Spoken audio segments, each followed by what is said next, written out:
Hello everybody, my name is Caitlin Kaiser and I've been a teacher with Outschool since about August of 2019. Today I want to talk a little bit about my chronic illnesses and how I've adapted my workspace and adapted my work environment to help minimize my triggers and make it so I can still work a good amount of hours a week. Let's get started.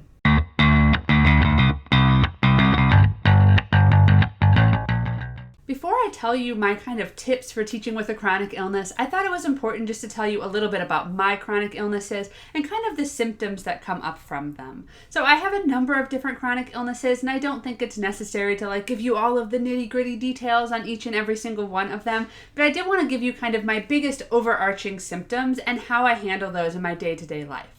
One of my biggest symptoms is chronic joint pain. I have chronic all over joint pain, especially in my hands, in my legs, in my shoulders a lot, my ribs, my hips, just all of the big joints, and then some of the little joints as well. Now this, of course, is a little bit annoying to deal with every single day. It can be really hard to teach when you're kind of in pretty severe pain. So there's a lot of different things that I do to kind of manage my chronic joint pain. One thing is I make sure that I schedule myself in reasonable chunks of time. So sometimes it helps me to be able to get up and walk around my office or walk around my home. So if that's the case, I don't schedule myself for 7 hours of classes all back to back. Another thing that I've had to really think about are how to make my office kind of the best fit for somebody who has chronic joint pain. So for example, I have a very expensive, fabulous chair that I just recently acquired actually within the last few months or so. I'll leave a link to it down below. I absolutely love this chair. Took a little bit of getting used to. I also have an ergonomic mouse. I don't use a trackpad, for example, because that's going to hurt my hands a lot. And I just try to minimize any of the kind of repetitive motions that might make my joint pain a little bit worse. One of the more annoying symptoms that I deal with on a daily basis is brain fog. So brain fog, if you're not super familiar with it, what it is, or maybe if you've just never heard it described in that term, that's just when your brain feels a little bit foggy. So you might have a hard time remembering words, for example. You might have a hard time remembering tasks. It can be kind of hard to stay on task because your mind's kind of jumping all over. It just makes things a little bit more challenging when you're a teacher, especially when I'm in the middle of a class and I'm talking to little people, 4 or 5-year-olds, for example, and I can't remember the name of the composer, or maybe I misspeak. The best way to deal with brain fog, in my experience, especially when I'm dealing with young people, is just to laugh it off.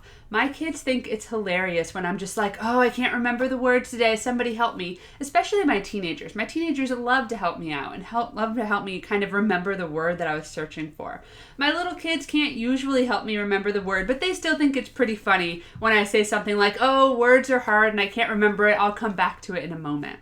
Another way that I help my brain fog or help manage my teaching life with my brain fog is I have to stay super, super organized. So my life is actually fairly busy. In addition to teaching on Outschool, I run a huge number of flexible schedule classes. I also have some other work that I help out with for Outschool. So I'm usually pulling 50 or 60 hour weeks. That's a lot of hours to work in a day, right? And if I don't keep myself organized, I'm just going to be a disaster. So I use a planner or a bullet journal to keep all of my information kind of organized, let me know all of the things that I need to accomplish that day or accomplish that week. I also organize my entire life, my entire teaching life at least, into Google Drive and make sure to have all of those folders labeled in a way that makes sense. So if I'm having a really brain foggy day, I know how to get to my information and I know how to pull up my lesson plans and kind of review the things that I need to review. Something that goes along with my brain fog are migraine headaches. I deal with migraine headaches on a fairly regular basis. It used to be substantially worse, but fortunately I'm down to about 4 or 5 migraine days a month. But 4 or 5 migraine days a month is still a lot of migraine days. My migraines usually come with photophobia or photosensitivity, so I can't look at bright screens, for example, when I'm like that. Another thing that comes with my migraines is an issue with sound, so really loud noises, for example, just absolutely kill me and I cannot handle it. Sometimes if my migraine is severe enough, I have to cancel a class. And I'll talk about canceling classes in just a moment. But I wanted to kind of show or share how I minimize my migraine triggers. So my biggest triggers are bright lights, loud noises, pressure on my head. So one thing that I like to do is instead of having my lighting facing me, I actually have my lighting facing the wall and then it's reflecting back. I'll insert some footage to show you what this is and kind of what it looks like. This tip was given to me by a group of teachers, I believe actually some VIP kid teachers, who also dealt with migraines, especially when you're getting up super early in the morning. That can be another trigger for some people. So this is really, really helpful, and it's definitely made my life so much easier. I don't have to worry about having bright lights in my eyes for, 6 or 7 hours a day, which was absolutely just killing me. Another thing that I use sometimes, at least, is I use blue light blocking glasses. I got mine, I believe, from iBuyDirect. I don't remember though. This video isn't sponsored, so it probably doesn't really matter. You can buy them all over the internet. Now, I have prescription glasses because I'm actually blind as a bat. I'm wearing contacts right now, but you can absolutely get blue light blocking glasses on Amazon without having to have a prescription put in them as well.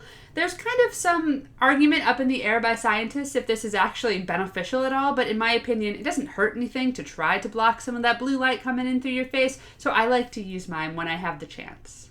One of my more annoying symptoms that I deal with fairly often actually is something called vocal cord dysfunction. So vocal cord dysfunction basically means that my voice doesn't work. It's like losing your voice. It kind of sounds like I have a cold or like I'm sick and I've got like kind of a gravelly throat.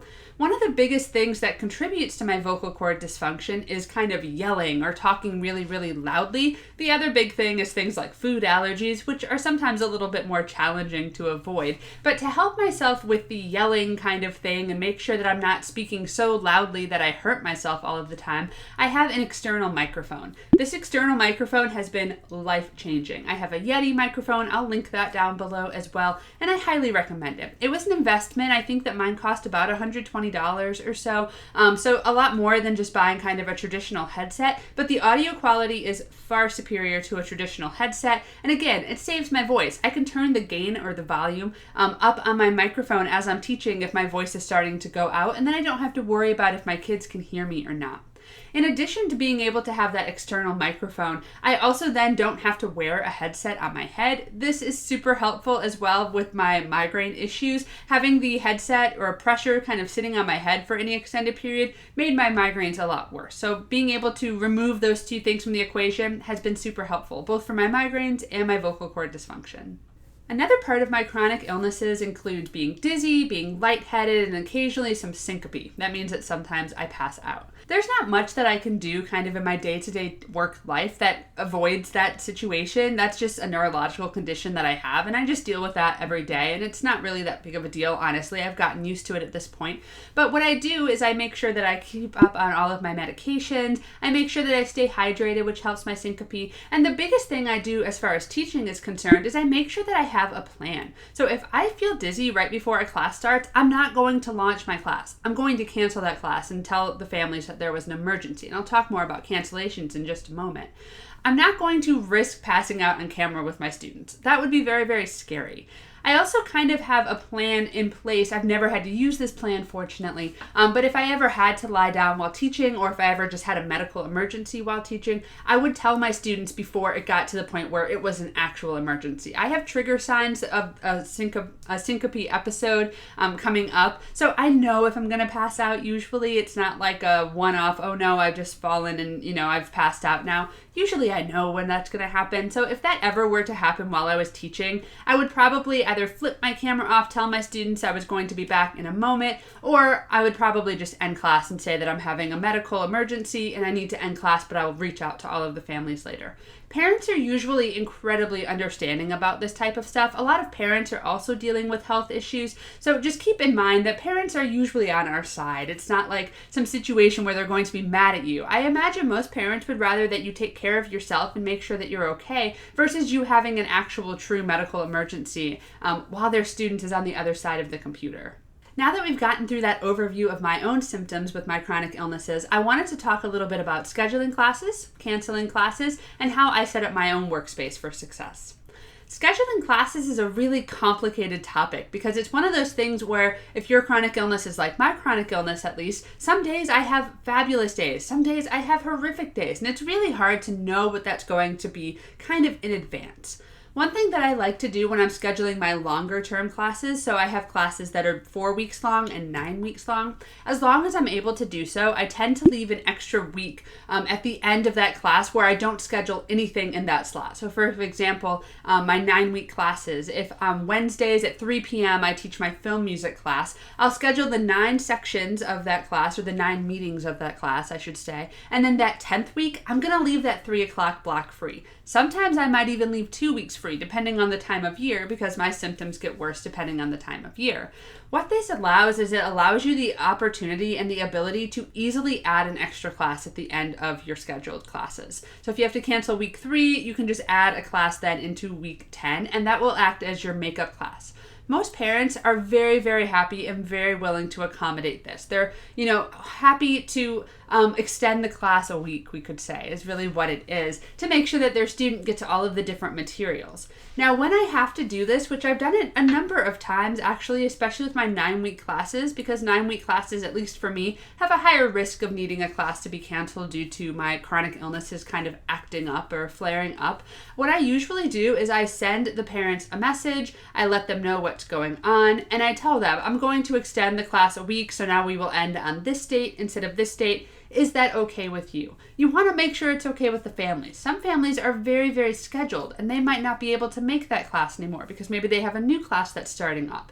In the event that a parent can't make that work for me, can't make that schedule change, I'm just going to refund them for 1 week of the class, so whatever that ends up being at a weekly cost, and offer them the video from the class. So they can still have access to the materials, but they signed up for a live class. I want to make sure that they have the opportunity to attend that section live. Now, let's talk about cancellation. So everybody is going to have to deal with cancellations at some point, even if you are one of the healthiest people on the planet. Things happen. Life happens. Sometimes family emergencies come up. Sometimes medical emergencies might come up. And as teachers, we have to kind of just expect that at some point we're going to have to cancel a class. Now, if my classes are being canceled due to my chronic illnesses, which they usually are, I don't disclose all of that information to the parents. Number 1, I don't necessarily want to tell them the extent of my chronic illnesses. And number 2, I don't think they need to know what's going on. It might be confusing if I give them some huge list of medical jargon in their message. What I'll actually say is kind of tell them my symptoms. So for example, if I'm having a bad headache day, I'll say I'm having a very serious headache day. I don't think that I can be my best teacher self today, and I need to cancel this class. Now, sometimes chronic illnesses or just emergencies come up where you can't necessarily come up with a plan of action right away. I've had this happen to me a number of times where I've had a really terrible migraine and I absolutely cannot think enough to figure out what I'm going to do to fix that. In that case, what I'll do is I'll reach out to the parent. I'll say, hi, so-and-so, I'm so sorry, but I need to cancel this class today. I'm having a very serious migraine day and I'm not going to be my best teacher self. I don't have a solution to when I'm going to make up the class right now, but I'll make sure to reach back out to you at the end of the week. I feel like giving families an idea of when they can hear from you, that's going to help a lot of different things. One, it's going to make sure that they know you're planning on fixing this. You're planning on making it right to them. It's also going to kind of let them know when to expect that communication to come back from you. And that's going to take a huge amount of stress or burden off of them. They're not going to feel like they have to keep sending you a message every day asking what you're going to do and when that class is going to be made up. Like I said at the beginning of this video, most parents are very understanding of illness and emergencies. They absolutely know what's going on. They know what it's like to be people, and largely they're going to be pretty kind about it. The last thing I wanted to talk about was how to set your workspace up for success. One thing that I did was I invested in a fabulous ergonomic office chair. It cost a pretty penny. It was worth every cent though. It really helps me just feel better in my day-to-day life. I don't have nearly as much hip pain as I used to have before. So if you can afford to invest in a great office chair, do that. It's really worth it.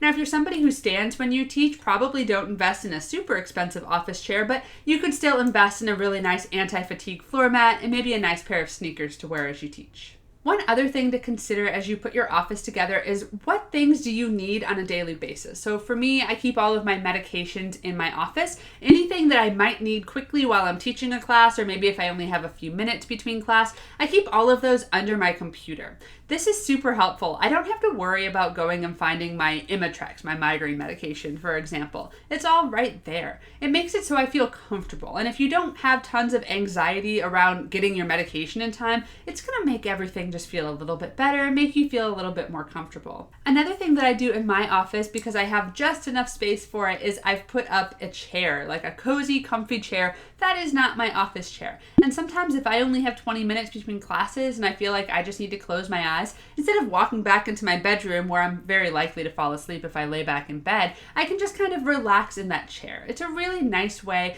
to just give yourself a space that's not directly at your desk to kind of relax and recuperate and take a breather for a few minutes, especially if you have a lot of classes and if you're not having a very good day. Teaching online with multiple chronic illnesses is absolutely possible, and it's such a great job for people who are dealing with medical issues, who might need to, have some flexibility in their schedule for doctor's appointments, or who might need to have flexibility in their schedule for treatments, those types of things. So I hope that this video was helpful and helps you kind of figure out some ways that you can manage your own chronic illnesses while teaching online. I'll see you next time. Bye for now.